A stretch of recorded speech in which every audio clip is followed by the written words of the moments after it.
By the 9 and 4, welcome to the library. I am the recorder, your guide to the wonders of the realms of Jam'mar, where one can see the stars from aboard a craft both vast and small that ply the great expanses of space, whilst in the company of magically capable robots, rodent men wielding advanced magic technical wonders, and cybernetically enhanced humans, or dragons battling mages held aloft on the winds of magic as elves loose mystically charged arrows with dwarves unleashing hails of crystal munitions at their foes. The realms of Jam'mar extends from the planet of the same name, also referred to as the home realm. Many of the worlds that are within the local star cluster, the Credelis cluster, are a realm of their own. While many of the populated and colonized realms are aligned or otherwise recognize Jam'mar as the home realm and participate with the realms along the generally accepted means and systems for such, the level of cooperation and coordination can vary greatly for those lacking a large enough voice, or allies either large enough or plentiful enough to be heard in the vast edifice that is the growing Council of Independent Sovereign Affairs, or KAISA.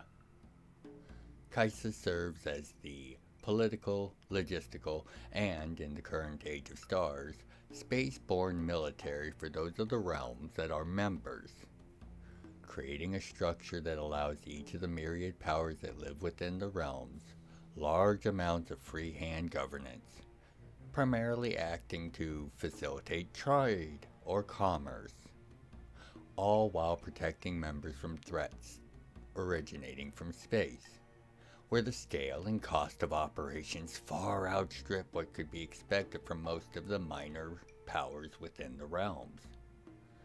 They also expand and serve as primary partners for the Cognati and their cog space gates, one of the most efficient faster-than-light mass travel methods available to the realms currently.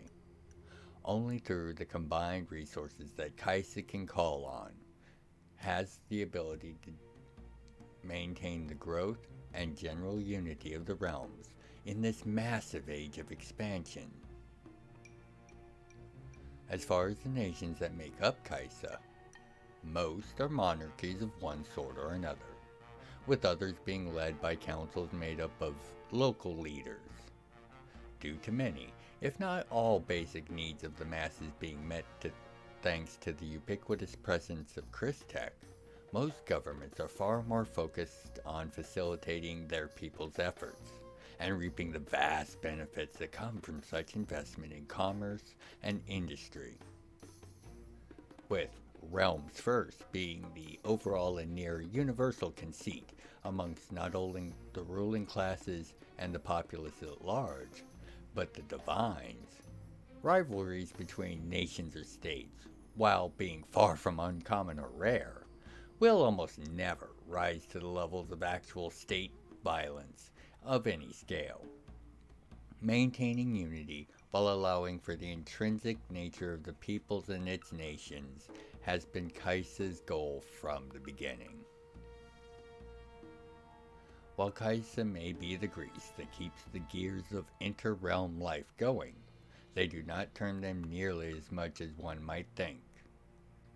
For even though the realms as a whole are more united than ever, with even the vast ancient empire now fully integrating after hundreds of years of isolation, each of the many powers within the realms are still driven by a desire to better their and their people's standing. The great dance of politics in its myriad forms and tools are as much a force as the council that binds them together in the betterment of the realms as a whole. However, there is a force whose hand is ever lingering above the levers of power. A force, while more subtle in current ages by far, holds a potency that transcends race, age, or creed. And this is the fact that the divines of the realms are not only very real, but very willing and capable of appearing or interceding as they desire or see fit. The fact that many of those that are now counted amongst the divine were once mortal in one fashion or another, bringing all their drive that mortality brings to their new divine duties, has made them very, very active compared to the gods of other pantheons. While in their earliest years after their ascensions, they were most often seen turning the tides of calamity personally and frequently. In modern days, champions and well-timed windfalls are attending to a magnitude more than they ever could have by themselves. However, it should never be underestimated that the possibility of coming to face with one of the gods, even if they are not actively performing their duties as they are known to frequent the mortal realms, often in disguise, just as often not, they can be found at events of state or sacred import, or at other spectacles or events of seemingly little note. Several heads of states are amongst the divine, leading their people and ensuring a safe harbor for them as gods, while still playing the great game of politics. With ancient nations and divine rule sovereignty, one could be excused in thinking that the common mortal has little room for growth or personal prosperity.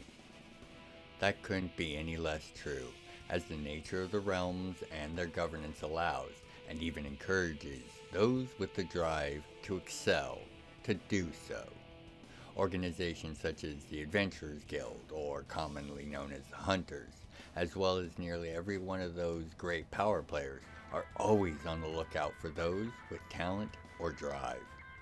The massive expansion of the realms in the current era, with new star systems coming back into phase with baseline reality more and more frequently, makes this an ever more necessity if the realms is to survive. As a result, new powers are rising and join the ranks of the greats. Some powers have even risen at the cost of old, but this is a comparatively rare occurrence within the history of the realms. For those with the drive, the realms offer nearly endless glory and fortune, as long as they are brave enough and skilled enough to claim it. And this is where we shall wrap up this brief introduction to the general political makeup of Jam'mar and her realms. A growing, vast conglomeration of dozens and hundreds of polities, held together by faith not only in their very real and present divines, but as much in the manifest destiny of themselves and their fellows to attain greatness in whatever way they choose. Being ruled under the concept of statuses of a nation being intrinsically tied to the quality of their people's lives and their pursuit of their passions, Jam'mR's people enjoy great freedom and prosperity this way. I want to thank you for your time and your interest, my perceptive patrons, regular visitors, and of course, new guests of the library. Thank you from the bottom of my heart. I, as always, have been the recorder, and by the 9 and 4, be well, take care of yourselves and each other. If you'd like to contribute to the further exploration and explanation of the realms, please consider leaving a comment, a like, and sharing the video around. I read all the comments and make efforts to reply to each. Thank you for helping to grow the channel, and know I look forward to each and every one of your comments. Other methods of support can be found in the channel's description. Thank you for watching.